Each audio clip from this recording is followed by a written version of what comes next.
दोस्तों आज हम पढ़ेंगे क्रॉसिंग द बार और इस पोएम को लिखा है एल्फ्रेड लॉर्ड टेनिसन ने। ये पोएम है मौत से रिलेटेड। कुछ बहुत ही इंपॉर्टेंट बातें आपको बताने जा रहा हूँ, ध्यान से समझो। देखो, एल्फ्रेड लॉर्ड टेनिसन की डेथ हुई थी 1892 में और क्रॉसिंग द बार पोएम को लिखा गया था 1889 में। तो बताना ये चाह रहा हूँ आपको कि लॉर्ड टेनिसन ने अपनी मौत से थोड़े टाइम पहले ही इस पोएम को लिखा था। टेनिसन उस टाइम पर 80 साल के थे। अब आप सोच के देखो कि 80 साल का इंसान मौत के सिवा और क्या सोचेगा। एक 80 साल का बूढ़ा इंसान मौत के सिवा और कुछ सोच ही नहीं सकता है। उसका सबसे बड़ा सपना ये होगा कि उसको सुकून से मौत आए। तो टेनिसन भी यही चाहते थे कि उन्हें बहुत सुकून से मौत आए और अपने थॉट्स को उन्होंने क्रॉसिंग द बार पोएम में बयां किया है। टेनिसन को इस बात का अंदाज़ा हो गया था कि मौत बहुत करीब है और बहुत जल्द उनकी मौत होने वाली है। एक बात और बताऊं आपको, एल्फ्रेड लॉर्ड टेनिसन ने कहा था कि मेरी क्रॉसिंग द बार पोएम ना सबसे आखिरी में पब्लिश होनी चाहिए। क्रॉसिंग द बार पोएम मेरी ज़िंदगी की आखिरी पोएम होनी चाहिए, सबसे आखिर में इसको पब्लिश करना। वो चाहते थे कि ये मेरी आखिरी पोएम रहे। चलिए मैं आपको बिल्कुल आसान लैंग्वेज में पढ़ाता हूँ, पूरी पोएम लाइन बाय लाइन पढ़ाऊँगा आपको। Sunset and evening star. Sunset कहते हैं जब सूरज ढल रहा होता है और इवनिंग स्टार कहते हैं प्लैनेट वीनस को। देखो, वेस्टर्न कंट्रीज़ में क्या होता है, रात के टाइम ना वीनस प्लैनेट दिखाई देने लगता है आसमान में। तो सनसेट एंड इवनिंग स्टार का मतलब यहाँ पर यह है कि सूरज ढल गया है और रात हो गई है। And one clear call for me, और मेरा बुलावा आ रहा है। मतलब पोएट बोलना चाह रहे हैं कि अब मेरा टाइम आ चुका है, मैं मरने वाला हूँ। जिस तरह से ये दिन ढलने वाला है, रात आने वाली है, वैसे ही मेरी ज़िंदगी भी ढलने वाली है। मेरा बुलावा आने वाला है, मैं मरने वाला हूँ और अब मुझे जाना होगा, मुझे मौत पुकार रही है। And may there be no moaning of the bar when I put out to sea. Bar का मतलब यहाँ पर है सैंड बार से। देखो, सैंड बार कुछ इस तरह का होता है, ये नदी के पानी को ना दो जगह पर डिवाइड कर देता है, बांट देता है दो जगह पर। जिस तरह से सैंड बार पानी को बांट देता है दो जगह पर, वैसे ही हमारी ज़िंदगी भी बटी हुई है। एक ज़िंदगी तो वो है जो हम दुनिया में बिताते हैं और एक ज़िंदगी वो है जो हमारे मरने के बाद शुरू होती है।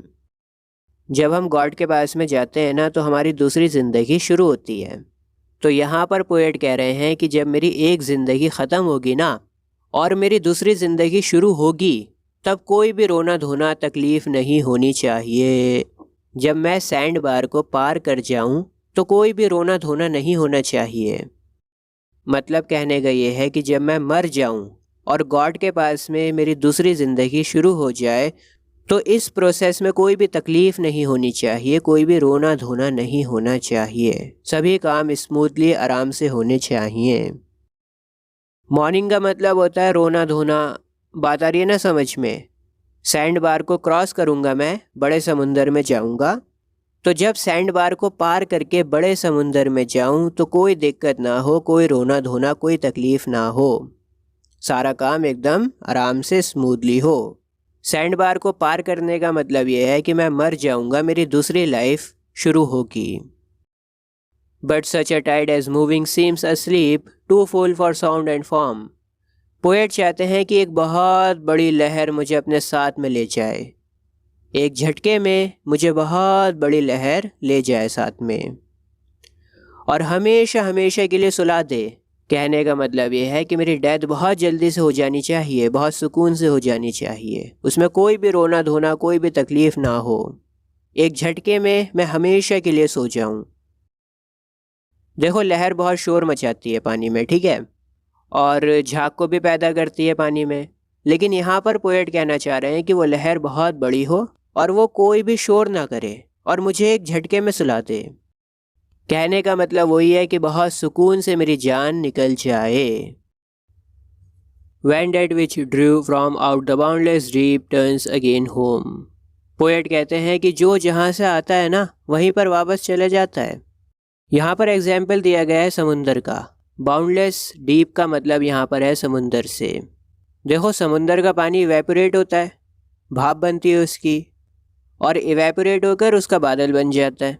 बादल जब बरसता है तो बरसात होती है और बरसात से नदियों में पानी भरता है और फिर वो नदी दोबारा से जाकर समुंदर में मिल जाती है। समझ पा रहे हो, ये एक साइकिल है।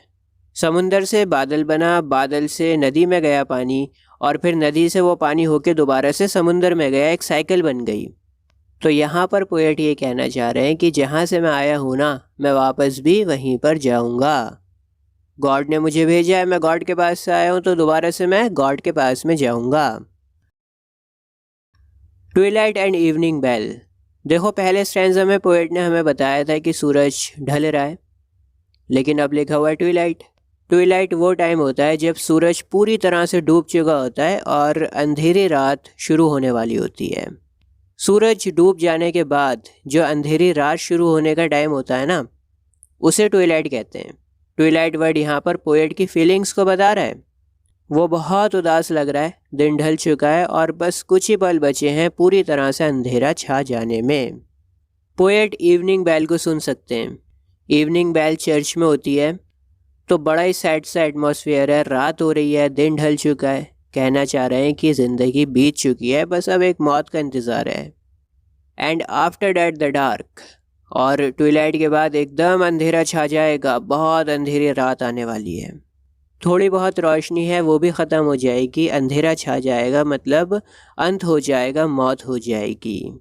And may there be no sadness of farewell when I embark. Poet कहते हैं कि जब मैं इस दुनिया से जाऊं ना, तो मैं नहीं चाहता कि लोग उदास होकर मुझे अलविदा कहें।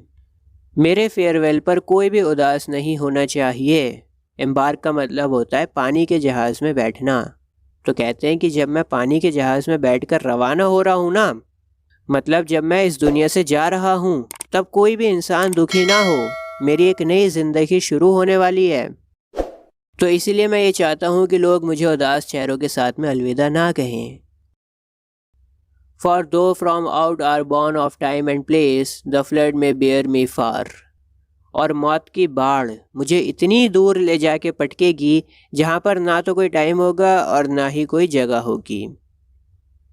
मतलब ऐसी जगह पर मैं जाऊँगा मरने के बाद जहाँ पर कोई भी लिमिट नहीं है, कोई भी अंत नहीं है उस दुनिया का। जैसे हम दुनिया में रहते हैं ना, तो यहाँ पर क्या है, लिमिटेड टाइम है हमारे पास। हम लोगों को थोड़े टाइम के लिए ज़िंदा रहना है, उसके बाद सबको मरना है। एक लिमिट है। उसी तरह से प्लेस की भी लिमिट है।